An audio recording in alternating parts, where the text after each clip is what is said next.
Hello, everyone. My name is Tim Russell, Vice President, Community Engagement and Diversity, Equity, and Inclusion for WTTW and WFMT. On behalf of Legal Aid Chicago and Lawndale Christian Legal Center, welcome to Firsthand Living in Poverty, the intersection of poverty and the justice system. Today's event is part of the Firsthand Living in Poverty series, in which WTTW presents a documented series, reported text stories, expert talks, and community discussions with a supporting discussion guide, all of which can be found on WTTW.com/firsthand. WTTW is committed to producing and presenting trusted, best-in-class content fueled by distinctly Chicago sensibility. We have served as Chicago's window to the world, and our purpose is to enrich lives, engage communities, and inspire exploration. Essential to our purpose are our core values, in particular, diversity and equity. We celebrate the differences, embrace inclusivity, and strive for equity. The stories we tell, as well as the people in front of and behind the camera and microphone, reflect a myriad of faces and voices of our region. Today's conversation will be moderated by Firsthand Executive Producer Dan Protess. Community engagement for Firsthand Living in Poverty is made possible with leadership support from the CARES Foundation, Inc. Additional support of Firsthand Living in Poverty is provided by Blue Cross and Blue Shield of Illinois. A special thanks to our supporters. Lead support for Firsthand Living in Poverty is provided by the Granger Foundation and Becky and Lester Knight, the Knight Family Foundation.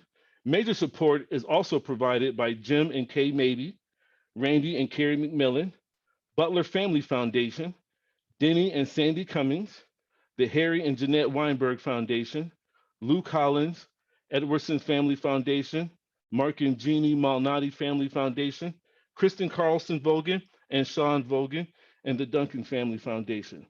Finally, members and viewers like you make it possible for WTTW to bring provocative ideas to life, to tackle the issues that matter, and to expand our perspectives on the world in which we live. There's only one reason why this is possible, and the reason is you. Thank you for your support. After the video, please welcome Firsthand Executive Producer, Dan Protess.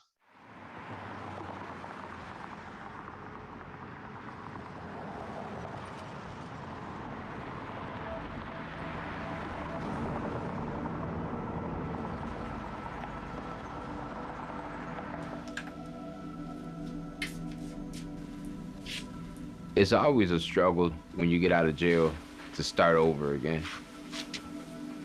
I need money to move out. I need money for a car. I need money to get my license.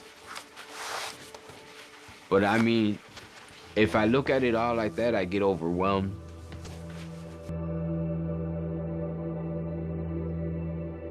I'm not in prison right now. I'm not in jail right now. But 3 different probations. I still have an open case for retail theft. So I have a lot of legal things going on. I have court 9 o'clock in the morning in Lake County, Indiana. They got 2 cases against me now. The other one I'm on probation for already.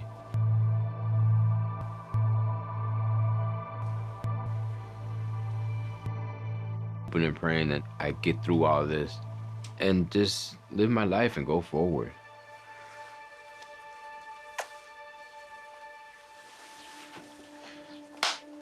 Time to go.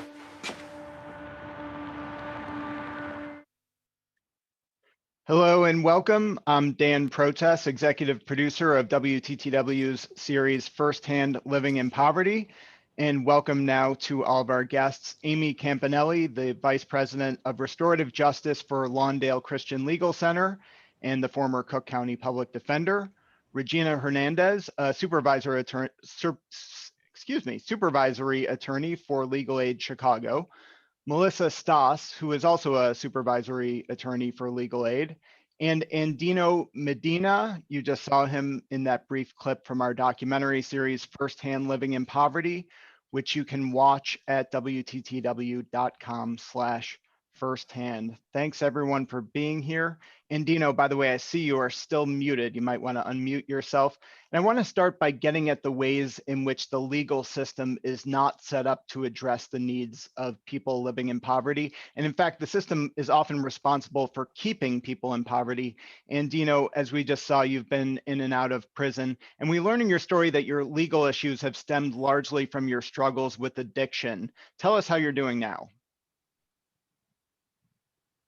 Well, right now I'm doing good. I'm doing good right now.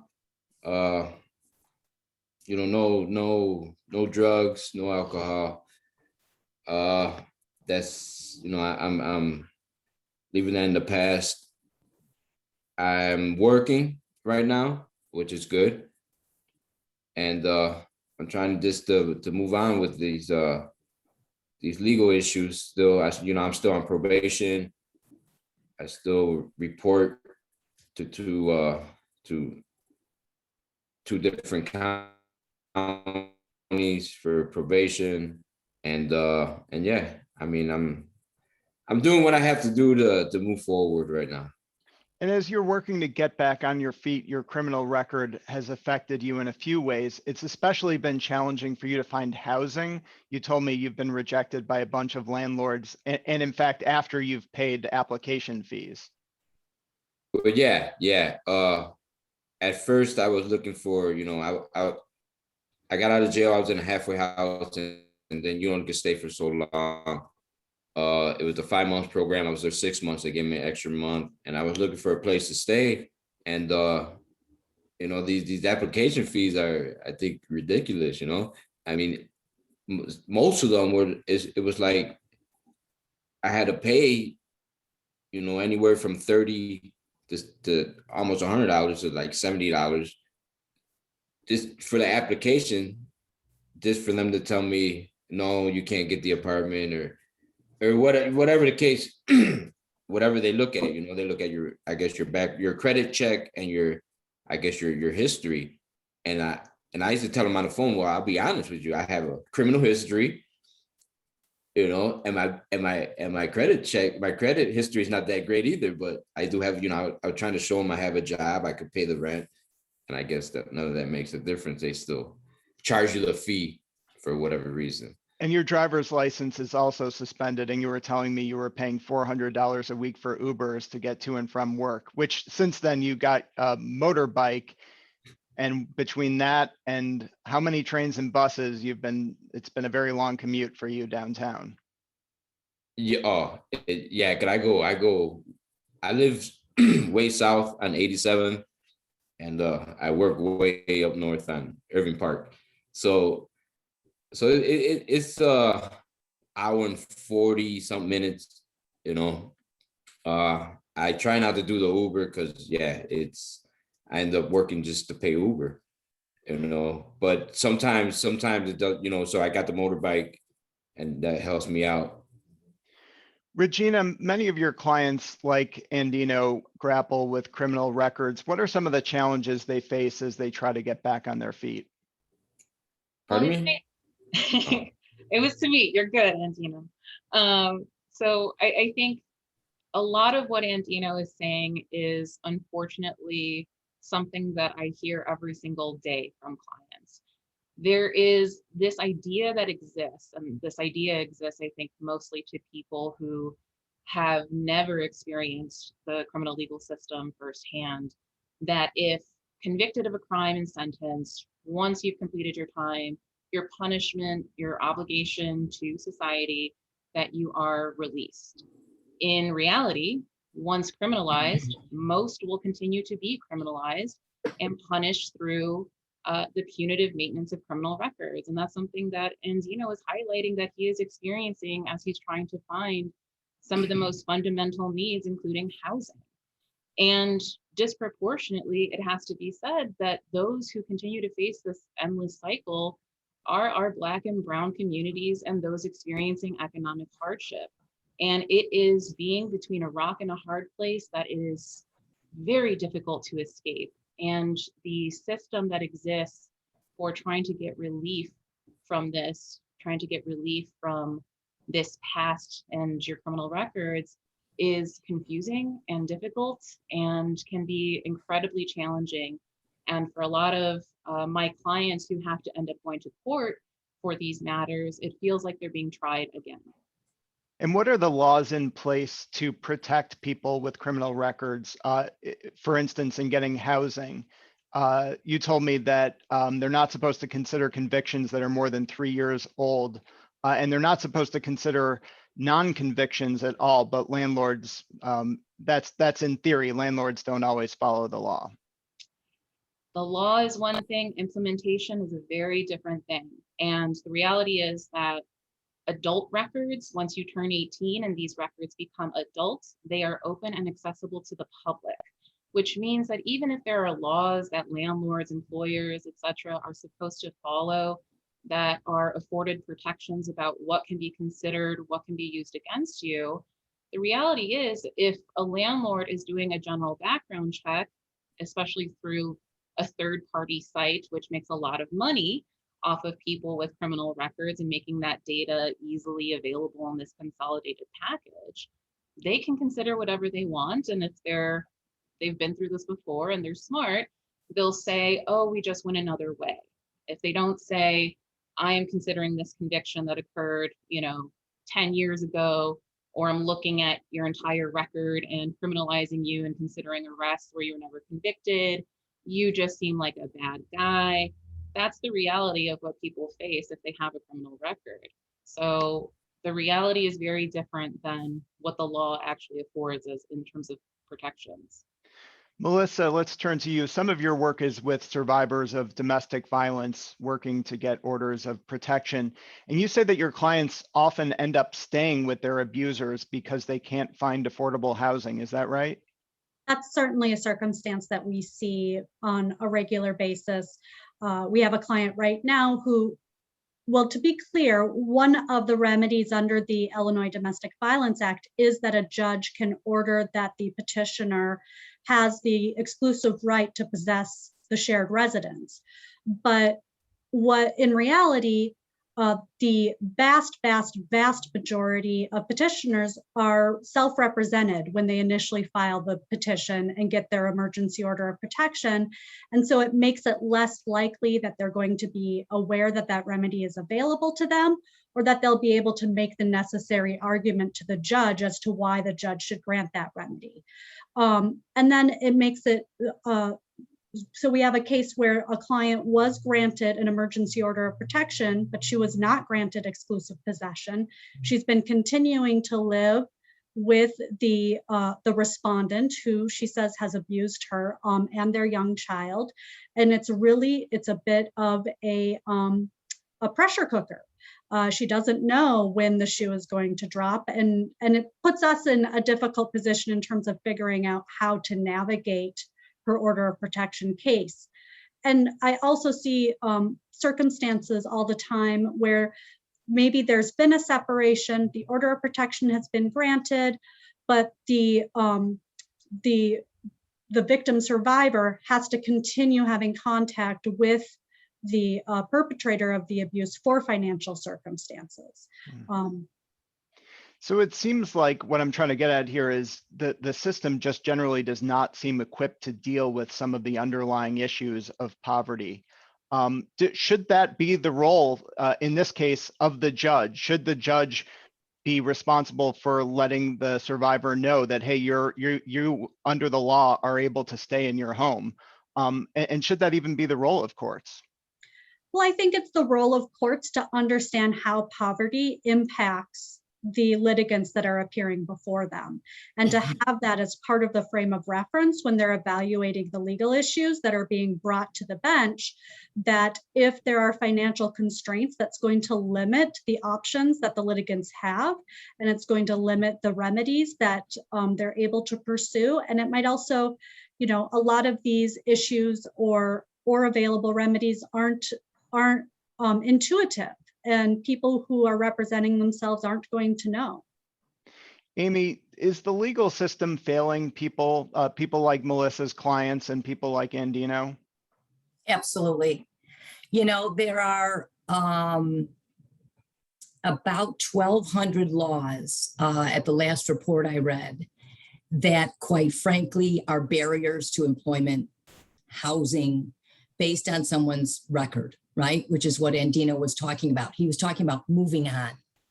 How does he move on when there are laws on the books that allow landlords to discriminate, use their discretion, and the only way to obviously hold them accountable would be to like sue them, right? And our clients don't have money to file a lawsuit to sue a landlord who discriminates against them and doesn't give them housing, right? Andino needs housing now.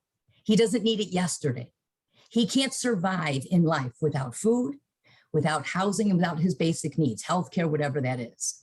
So all these barriers that are either rules or like preventing licensure for certain jobs, or laws that require background checks, are a complete failure of the system, right? We need to remove all those laws. We need to say no more, like what Regina was talking about, Melissa, no more permanent punishment. You know, when are we going to say in the United States that you've served your time and we're going to help you move on? We're going to help you get a job, take care of your basic needs so that you can then take care of your family needs. So until we have that mindset here in the United States and change the way we think about our system and what our system has failed to do to change it, there will continue to be poverty, recidivism, you know, people falling back into their drug addictions or alcohol addictions, people driving without a license because they can't get the license because it's $100 fee, and they can't even apply for a job. They might be a great person to be a driver, you know, and get a commercial driver's license, but they can't because they have a violation from 10 years ago.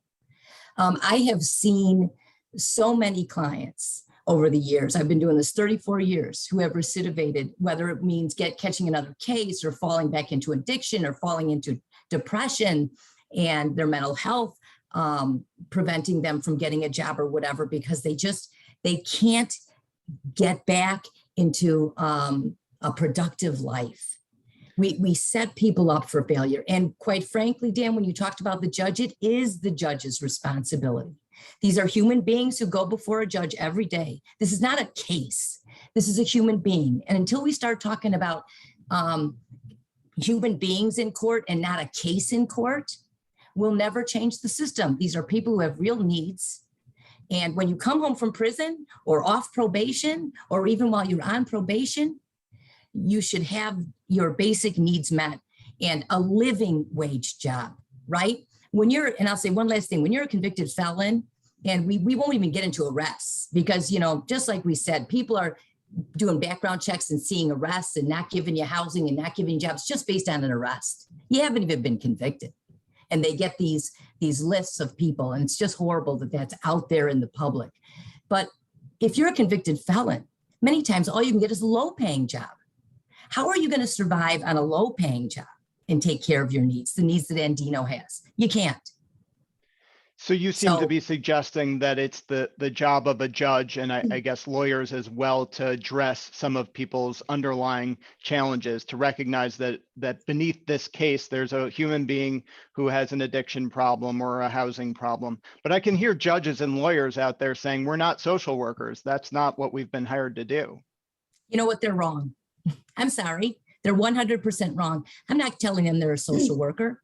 I'm telling them that they have to look at the whole situation as to why this person committed this crime, which I like to call a harm. I am the Vice President of Restorative Justice. And if we would think in a restorative way, that crime brings harm to communities. Crime brings harm to yourself, the person who committed it.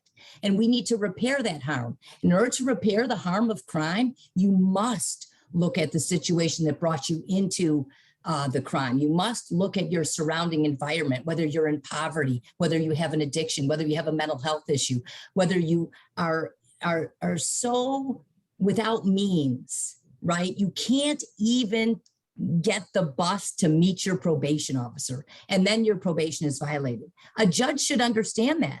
A judge should understand that if a judge is going to set a condition that you need to meet with a probation officer once a week, or you need to do drug testing once a week, or you need to, judges put all sorts of conditions. I want you to get a job. I want you on house arrest. I want you to do all these things. Well, if you don't have the means to do those things, then the judge is just saying, well, I'm obviously setting you up to fail. A judge absolutely, and a prosecutor and a defense lawyer, we all have the job of making sure that people are on their way to success. They can be held accountable, right, by getting probation or going to prison. But once you're done, or once you're transitioning home from prison, it is all of our responsibility to make sure that that person is successful in, like I said, getting their basic needs met and then being able to take care of their family and everything else. Regina, I want to follow up on something that Amy just mentioned. In cases when someone was arrested but then found not guilty, their record, their rap sheet is essentially a permanent punishment for a crime for which they weren't even convicted. Is that right? That's absolutely right. And the thing that I continue to see, I don't know, I've been doing this for 6 years, and there seems to be a considerable shift since there was an expansion in what is eligible for relief. There seems to be a considerable shift in this most common objection, which is a public policy objection, which is essentially this kind of catch-all. We think that the balancing test that is afforded in the law that regulates expungement and sealing, we are saying as the state that the interests of the state outweigh the client's needs to have this record removed. And what this allows the state to look at, and what allows the judge to look at, is the nature of the offense, this subjectively perceived criminal pattern, even amongst offenses where that individual was not convicted. And it is something that I'm continuing to see, especially in situations where the offense might be something that I like to call creates this kind of like cringe factor, when you have this bias when somebody's arrested for something that is violent or a forcible felony, but then again, ultimately not convicted.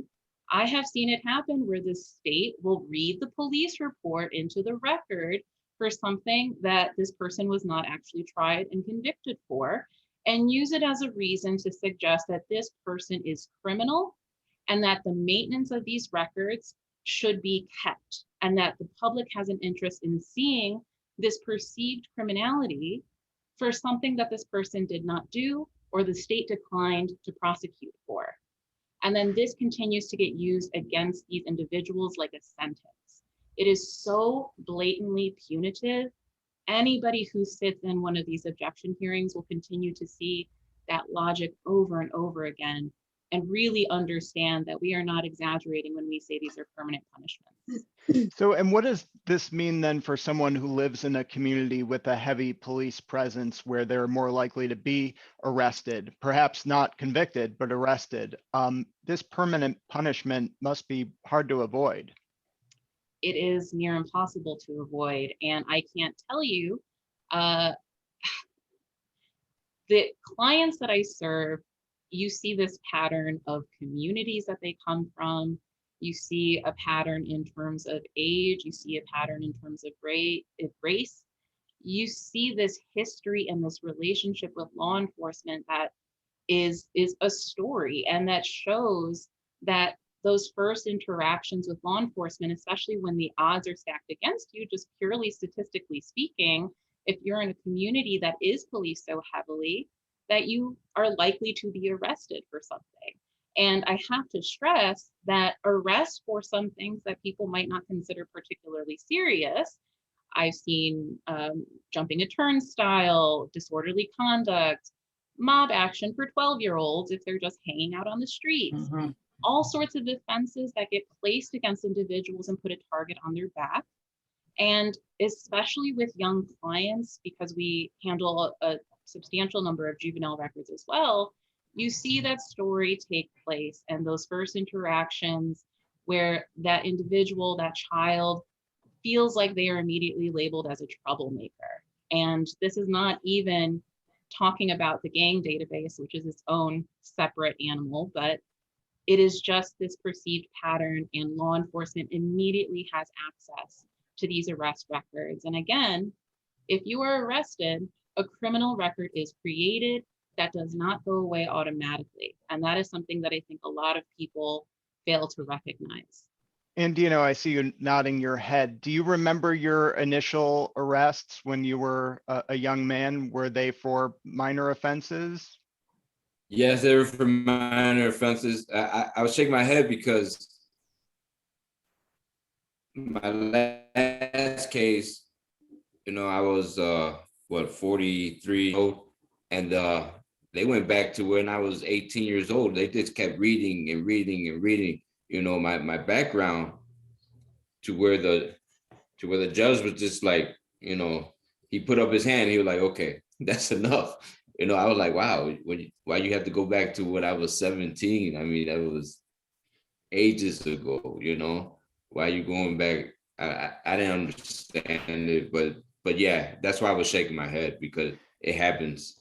It's happened to me all the And time. as you look back on when you were 17 or 18 and some of those earlier cases that you caught, which were presumably for more minor offenses, was there anything, do you think, that the attorneys or the judges could have done back then that could have stopped you from reoffending?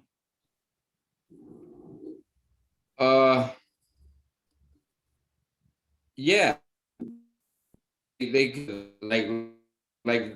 what they said, you know, check into why I was hanging out, why did I get arrested for mob action? You know, that was something big back in the day, all the time. Yeah, I mean, and why wasn't I in school at that time? You know, none of that was never investigated. But you know, at the time when I was that young, I didn't want it to be investigated either. But now I wish they would have. Now that you asked the question, I look back at it. Yeah, they never really helped. Amy, you've worked on the Restorative Justice Community Court in North Lawndale, both in your current role and your previous role as public defender. Had a young man like Andino come before the Restorative Justice Court when he was 17 or 18, how would his experience have been different?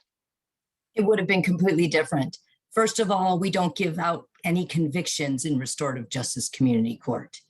Right? We think of crime as harm, like I said before, and we would have taken care of Andino's social needs as much as his legal needs.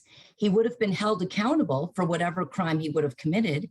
And the way he would have been held accountable is we would have set up a repair of harm agreement, right? We would have sat in circle and talked to him about what are his needs. We would have brought in his family, maybe his church, maybe his teachers. We would have gotten him back in school.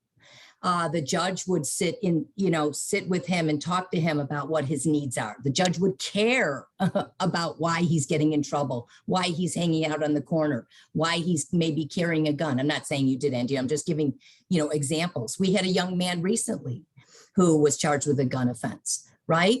And what happened he successfully cleaned the program. He's not going to have a conviction now.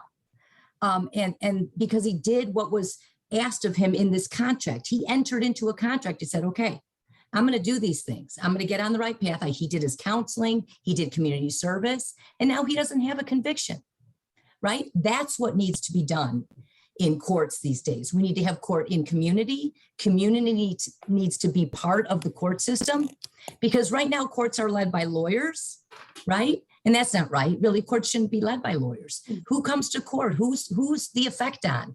The offender and the complaining witness, the victims, right? So let's take their needs into account.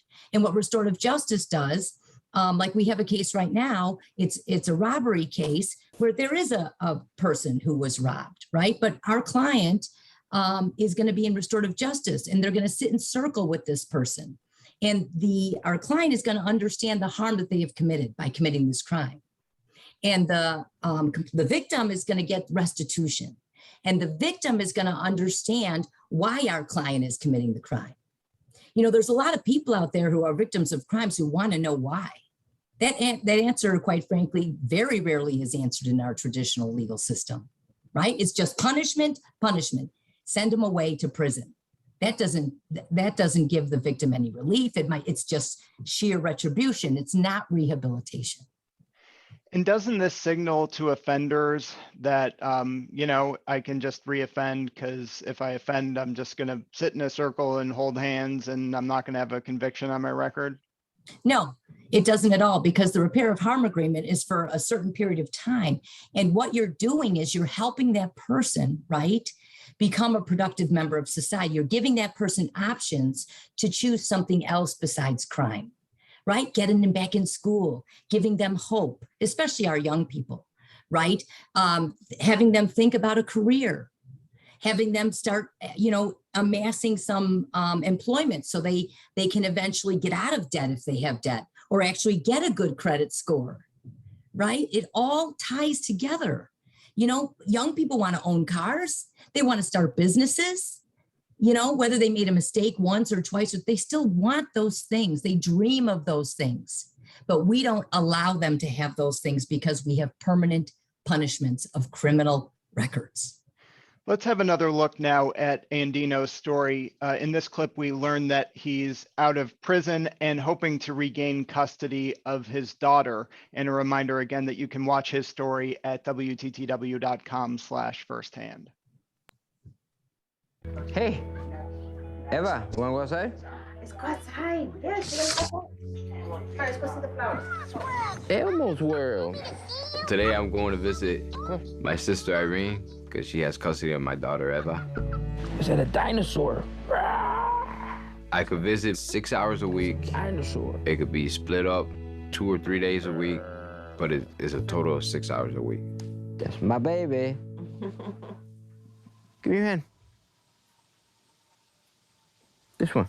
Somebody has to be there, whether my sister or a family member or DCFS. I can't be with my daughter alone because my daughter was born with drugs in her system. Look at the flowers. And then being neglected, left at the hospital because I went to jail and her mother was out on the streets because of an addiction problem and being homeless. I mean, For me? couldn't care for herself, let alone a newborn. My baby gave me a flower. So I called my sister while I was in jail, and I told my sister, you have to go get my daughter. And that's when Irene told me, she was like, I'm already on it. Since November of 2018, Irene's been the parent.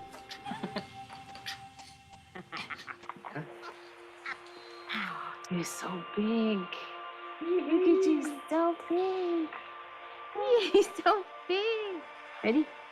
My sister Irene was never angry at Eva. All right. Never. She was extremely angry with me for my daughter being born with drugs in her system. She was extremely angry at me. She's like, I don't see how anybody could do this. Here, go with Daddy. I never thought about me doing it, you know? Never in a million years, you know? But it happened. Put it in there. All the way. And she was like, look, don't think that you're just gonna pop up on my doorstep and see Eva. Woohoo! And that hurt me. Look at the bubbles. Ah, look at the bubbles. She's extremely attached to my sister. That's a little hurtful for my pride. You know, that should be me. Get it. Where'd it go? Where'd it go? Boop. What I want right now is to have full custody of my daughter. 1, 2, 3. Ah, look at it right there. Look at the big bubbles. Whoa. I don't just want custody of her. I want the best relationship with her. Again? Say yes. Yes. I want to be the one she runs to all the time. Whoa, whoa, whoa. Look at that one. And by the way, for all of you watching at home, if you have questions for our panelists, you can press the Q&A button at the bottom of your screen and enter your question. Andino, since we filmed that with you last summer, have you come any closer to regaining custody of your daughter? A little bit through the courts, yes. I gained a good relationship with my daughter, and I mean, she calls me daddy. She's always, running to me, and I'm with her. My sister sees my progress and everything with her, and I mean, it's coming along. It's coming along. And there are a couple of conditions that DCFS has placed on you. What are those? Well, the parenting classes, which took me a while to get into, and I've completed those. I completed some other the drug and alcohol classes, and I do aftercare, which is mental health. Pretty much, I see mental health person twice a month. And they also would like you to have stable housing, which it sounds like you already have. Yes, the stable housing, that was one of the main reasons I was trying to hurry up and get an apartment, which was kind of hard for me. But I fell upon an apartment, and yeah, I moved in. Melissa, many of your clients are in this same situation, trying to regain custody of their children. What do you make of these particular conditions on Andino being reunited with his family? The conditions that Andino is describing and that he described in the series are very typical, and I would also say frustrating, because they, while the services in terms of the parenting classes and the drug and alcohol classes and the therapy, these are all, good and ideally services that should be available to people whether or not they're involved in the juvenile court system, but they are time consuming. Andino explained it took a long time for him to even get enrolled and referred into the parenting class.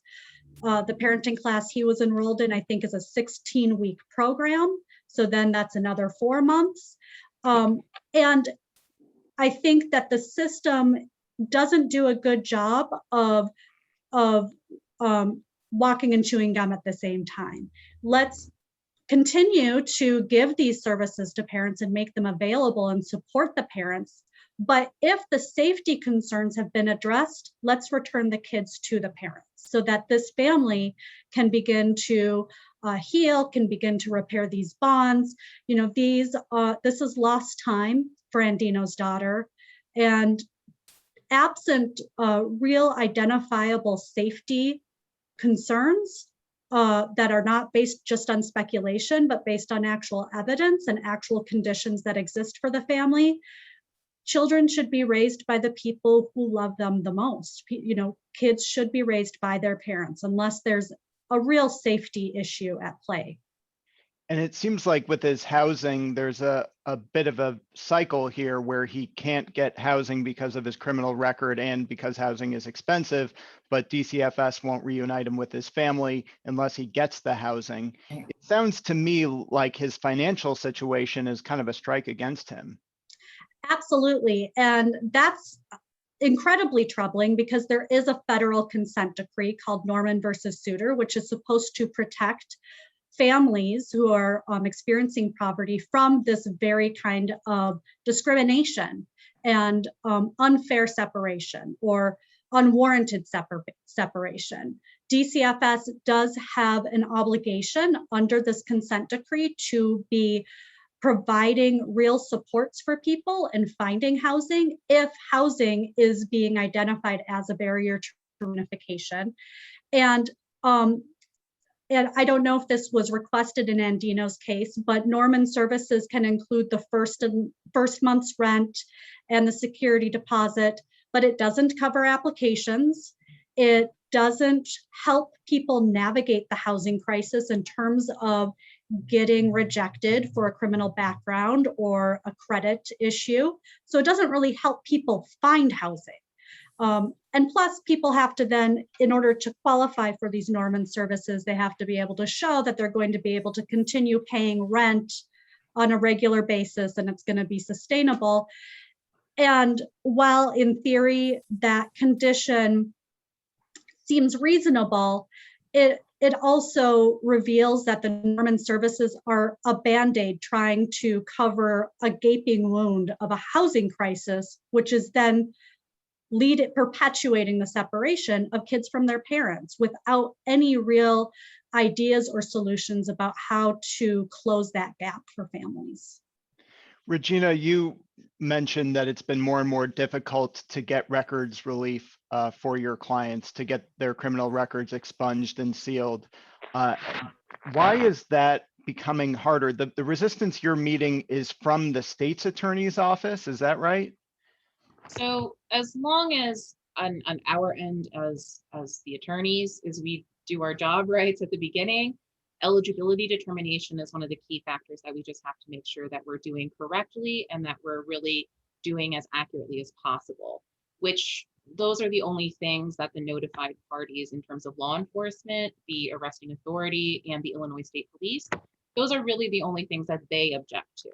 So what we're left with is the state's attorney's office by and large, who will then object with the public policy basis more commonly, or depending on that particular district state's attorney's office, they might also object on the basis of a wait period to seal, for instance, with this interpretation that the judge has to make that decision if certain certificates that we have submitted to actually waive that wait period to seal, if they suffice. So there's a little bit of inconsistency in training, and it's incredibly hard to predict what I can actually tell a client in terms of what I predict will be objected to. There are some things hands down that I can say, yes, absolutely expect an objection, a more violent offense.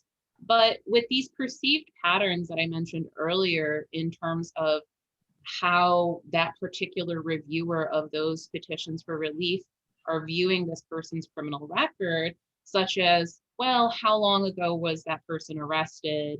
What was the nature of that particular offense? Was it just, violent enough for me to think that the public has an interest in seeing this? There are all sorts of subjective factors that I'm finding very hard to predict.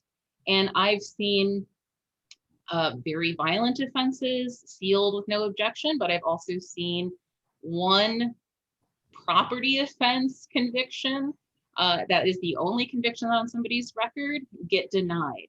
So it's kind of all over the place. And the other thing I need to stress is that when I'm pushing back against state's attorneys, and I think that I never want to paint the state's attorney's office as the enemy here. I think that they have a very difficult job.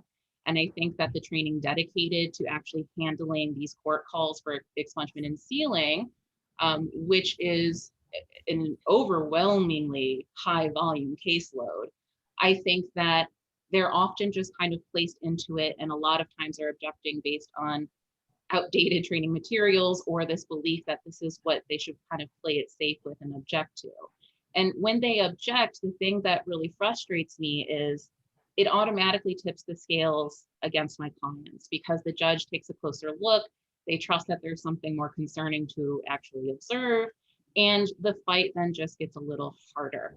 And then what the reality is of what I do during these objection hearings on a regular basis is argue to the character of my client, that they are a good and worthy person, and that they have done enough at this point to warrant relief from their past. And one of the difficult things that I struggle to comprehend is, especially if something is a non-conviction, why are we objecting to those? Why are we continuing to punish them in a punitive way? And why are we assuming some pattern of criminality on those bases? And furthermore, with sealing convictions, things that somebody has been prosecuted for, has served time for, has done some type of sentence for, there's only so far that we can actually conceal those records. Those records will still be available to schools, healthcare facilities. Anytime that somebody wants to work with a vulnerable population, those convictions will still exist to the state's attorneys, law enforcement. There are all sorts of protections afforded for a lot of the concerns that people have when they're thinking of expungement and sealing as just this kind of broad forgiveness, or that, oh, it's forgiving people for their crimes. No, it's significantly more complicated and regulated than that. And so I think a lot of my clients struggle with the why, and they struggle with the purpose. And they tell me after they deal with a really complicated objection hearing where somebody just felt the need to really go in and on the details of their criminal past, is I felt like they just think I'm a bad person. And it felt like I was on trial again because they just read everything in my record. They question my character. They say that I'm essentially a bad person. And that is the reality of what we're dealing with here. Amy, there's been a concerted effort to elect a progressive state's attorney and progressive judges. And the message to voters has been that these are really the keys to creating a more equitable justice system. But as we're hearing, if you're poor in Cook County, it's all too easy still to get caught up in the system. So are we wrong in thinking that elections make a difference? No, I think elections make a difference. I absolutely. And the right people need to be in these leadership positions to push for reform, right? The legislative agendas are very important to get Springfield, right? And get the support from Springfield, our legislators, to change these laws that are just punitive and they do not keep the public safe, right? As a matter of fact, they do the exact opposite. When you set someone, right? What about the people who are enforcing the laws? And it's the same thing. I mean, you brought up the police. I'm working here in North Lawndale now, of course, and in North Lawndale, obviously our community here is so over-policed, right? And these kids grow up, being afraid of police or running from police because, the police just jump out at them for no reason, right? We call them the jump out boys, quite frankly. And what happens is that's traumatic for a young child, right? And then that trauma isn't dealt with. The child or young person or emerging adult has been accosted or arrested or stopped by a police officer for no reason, just because they live in a certain community. And then that they remember that. That is very traumatic. And if you don't take care of that trauma that is repeated over and over and over again, right, that person then might not get on the right path, might drop out of school, not take an opportunity that might present itself, get hooked up with the wrong crowd or something like that. So, and police have to be held accountable. We have to stop police from being able to do anything they want because they have a badge and a gun. And until we train our police officers and hire new police officers who have, quite frankly, a restorative way of doing their job, right? Serving and protecting. And unless they actually see someone committing a crime or know that a crime is committed, you should not be stopping people and arresting them and harassing them on the street. And certainly you should not be killing people who are running away from you in the back. I mean, this is the history of Chicago police. We have some bad history here, but it can be changed. And it can be changed with strong prosecutor who won't prosecute cases that are wrongfully arrested by police, right? I'm not going to prosecute it. You violated the law, officer. But also all their elected officials, all of our legislators have to understand we are not safer than we were, from the 80s and 90s where we had thousands of homicides. We're not safer today. And we have the most punitive laws on the books, the most punitive drug laws, the most highest sentencing laws in the country. And it hasn't made us safer. So when are we going to wake up and figure out that we have to take care of legal needs and social needs of people who come into the system? And until we start thinking that way, we will just continue to have mass incarceration, continuously disproportionately arrest, detain, and incarcerate brown and Black people. Someone has to be in leadership who will actually do what is right. And of course, we've seen a lot of finger pointing from the police chief who's saying we're not safer, and we're not safer because of some of the very reforms that, Amy, presumably you would advocate for. Absolutely. And he has no data to support that. And he has never presented any data. And that's just fear mongering.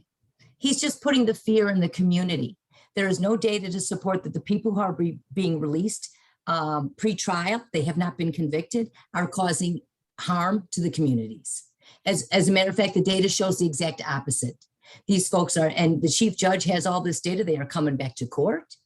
If there's a condition on their bail, they're complying with that condition, whether it's a curfew or they're on electronic monitoring, or they have to report to a pretrial service officer. They're complying with those conditions. And guess what? They get to get back to their life, their family. They get to keep looking for a job if they need a job. They get to get back in school.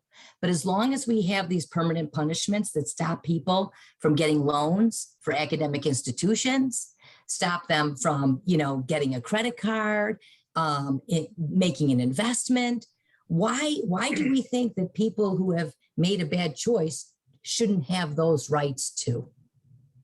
Andino, when we filmed with you last summer, you had quite a few court fees and fines that you were paying off, and you were paying for your own drug testing. How's that coming along? Do you still have court fees to pay? Oh, most definitely. I still have court fees to pay due to the firsthand poverty thing. Somebody put a GoFundMe page out for me for my probation fees and whatnot, which helped out a whole lot, but I still have probation fees, and yeah. Regina, you said that when courts set these fines and fees, they're often displaying a lack of cultural competency. What do you mean by that?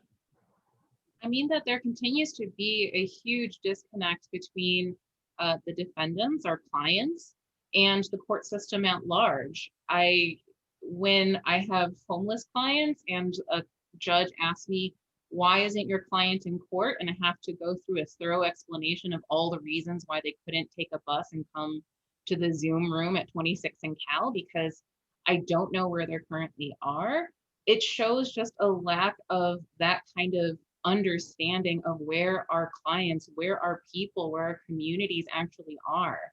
And when a judge gets particularly grumpy because she doesn't understand why a client who is working a furnace just for 16 hours a day couldn't stop for 10 minutes to join Zoom and holds it against him, I have to explain the privilege that I have in being able to stop for court that this person does not have.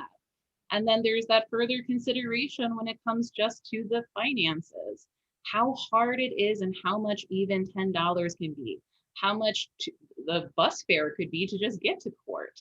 And I think that's not just on judges. That is a cultural thing across the board that I think even some colleagues in my field sometimes forget. And that's something that we need to continue to improve on, continue to check ourselves on, and always ask, what is that other perspective? Where is that person? Where is that client coming from? So that we continue to evolve our understanding and really have this more holistic approach about how we're dealing with the reality that our people are facing.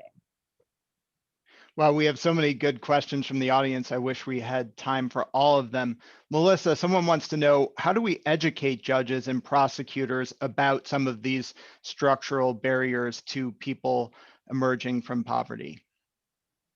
I mean, I think it starts with the advocate in court on behalf of the impacted individual and on a case-by-case basis. And I think it's also educating the other systems that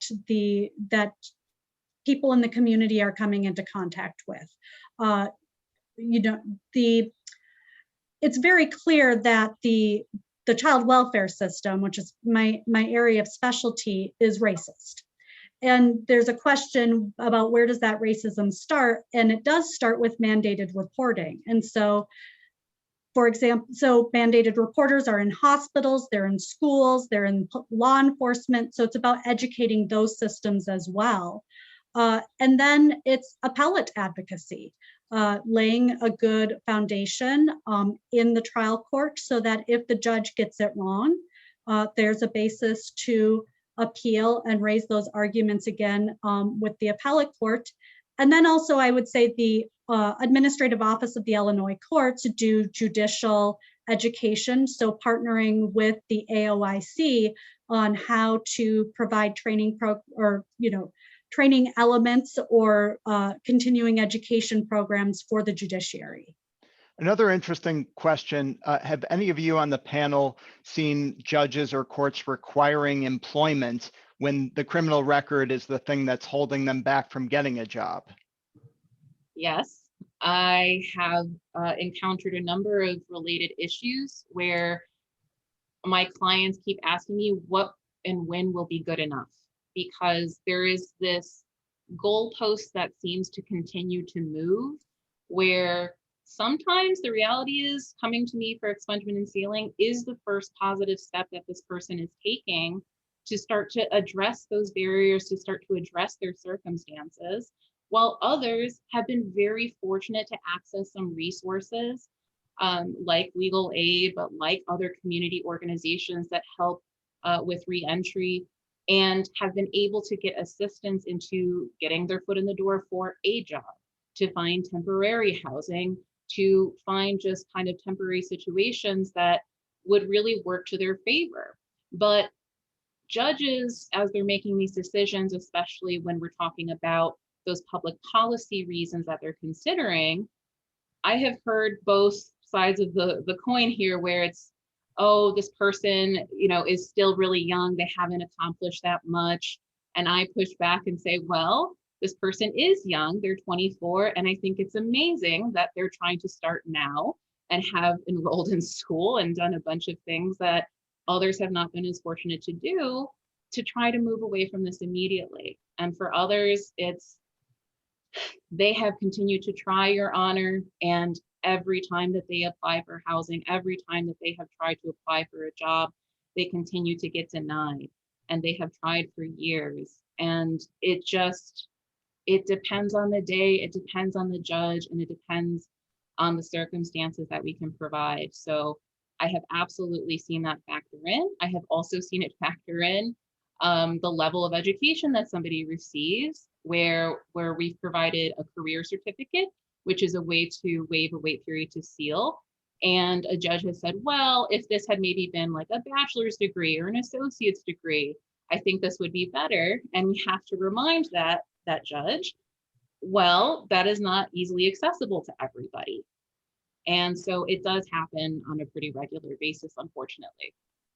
Amy, I'm going to give you the final word here. You talk about reimagining courtrooms as community centers. What do you mean by that? Well, what I mean by the court is just a little part of the community center, right? The community center is like a one-stop shop, which is led by members of the community who understand the needs of that community, because all communities are different. And that if there's crime that has committed, there would be court would be a part of that community. But at the same time, the needs that of that person who committed the crime or of the victim of the crime can also be taken care of in that community center. My clients can get signed up for drug treatment at the community center. There's a mental health professional on staff. There's a daycare on staff, right? So that if they have children, they can bring them to the daycare while they go to court or while they see a mental health professional. If things are community led, right? Because the community understands the harm that crime has brought to their community, then there will be more success. Harm will be repaired in a different way. Because quite frankly, when we think about crime, what does it do, right? It harms relationships, whether it's the relationship with yourself or you've harmed a relationship with someone else, you've harmed a relationship of your community, but we can repair those relationships. It shouldn't be thought of as we have to punish in order to repair harm of crime. We don't. We have to hold people accountable. And there's lots of ways to hold people accountable. One is to get their social needs met. And restorative justice community court is working. Problem solving courts, we have about 22 of them all over Cook County, mental health court, veterans court, drug court, they work, right? Because they don't look at the client as a case. The client is a human being. And what can we do to get this person on the right path to make them successful, right? And that's what we need to do. And that's going to change mass incarceration. It's going to change the way we think about crime. And it's going to, like I said, repair the harm that crime brings, not only to the person who's the victim, but the person who committed the crime has a lot of harm, right? A lot of trauma, just, all sorts of things. I always say when someone is born, they don't say, gee, when I grow up, I want to eventually carry a gun. I want to become a drug addict. I want to commit harm. It happens in a community because we've just disinvested in certain communities, and we quite frankly have people who we think are throwaways. And our laws show that, our punitive laws, our discriminatory laws, our policies, our rules. Nobody should wear a scarlet letter after they have served whatever sentence, whatever punishment, whatever accountable situation they have. They should not be set up to then not be able to have a life. Look at Andino. Look at him with his daughter. He's amazing. I mean, why would we want to say to him, you need to do all these things that we know you can't do because you're poor, because you don't have a home, because you can't feed yourself, because we're not giving you drug treatment, because you have trauma that you've suffered for 40 years that's never been treated? I mean, that's ridiculous. That will drive him to commit more crime. So that's what we need to do. We need to think differently in this country, the whole country. And we need to look at other countries who have done it differently and have much better success. Amy, Regina, Melissa, and Andino, thanks all for joining us. And thanks always to our partners, and especially for our partners for today's event, Legal Aid Chicago and Lawndale Christian Legal Center. And a reminder, you can watch the entire Firsthand Living in Poverty documentary series on the PBS app and at WTTW.com/firsthand, where you'll also find expert talks, text journalism, a discussion guide, and more. And thanks all of you out there for joining us. Have a great day.